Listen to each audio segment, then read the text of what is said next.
nagdalangin dahil siya si Pangulong Duterte lamang, kundi sapagkat siya ang kumakatawan sa lahat ng pang-aakit sa ating bayan.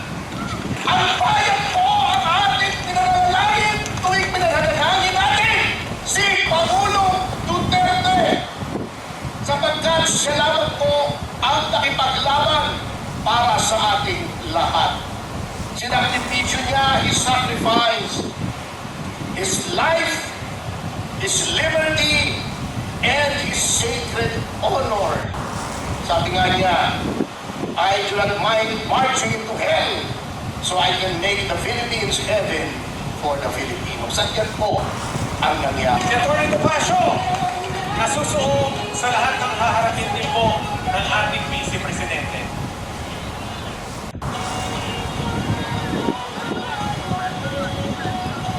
Hira ka naman para na rin sinabi kong maliit ako. Kailangan mo binabahin mo ito. Magandang gabi po, isang paulan. Gabi sa atin lahat.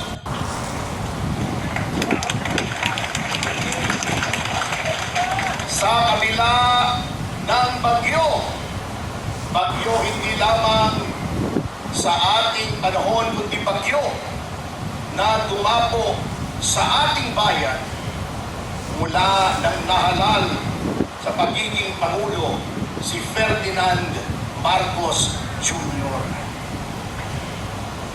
Alam niyo po, hindi na papakahaba, marami pang magsasalita. Meron akong isang kaibigan.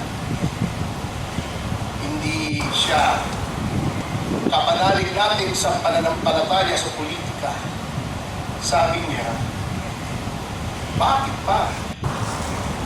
Panalangin ng panalangin kayong bumalik si Pangulong Duterte. Parang personality cult, yung ginagawa ninyo. Sabi ko, hindi po kami nananalangin lamang para kay Pangulong Duterte. Nananalangin po kami sa bayan sapagkat ang ginagawa po kay Pangulong Duterte ang ginagawa sa pinakamaliit na mamamayan dito sa Pilipinas. Nilalabag ang mga karapatang pantao, pinapastos, niyuyurakan, tinatawanan, inaalimusta na parang yung mga namumuno lamang ang may karapatan at may talino para mamuno dito sa atin.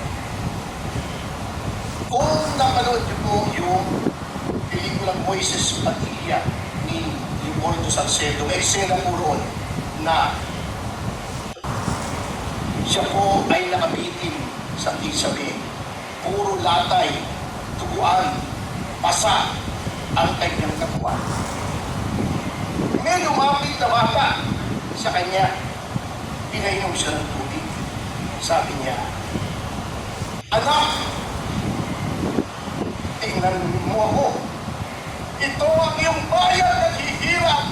Si Pangulong Duterte po ay hindi natin pinapanalangin dahil siya si Pangulong Duterte lamang, kundi sapagkat siya ang kumakatawan sa lahat ng pang-aakit sa ating bayan.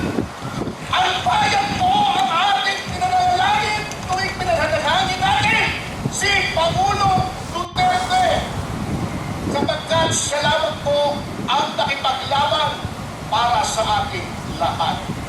Sinakripisyo niya, His sacrifice, His life, His liberty, and His sacred honor. Sabi nga niya, I do not mind marching into hell so I can make the Philippines heaven for the Filipinos. At yan po ang nangyari.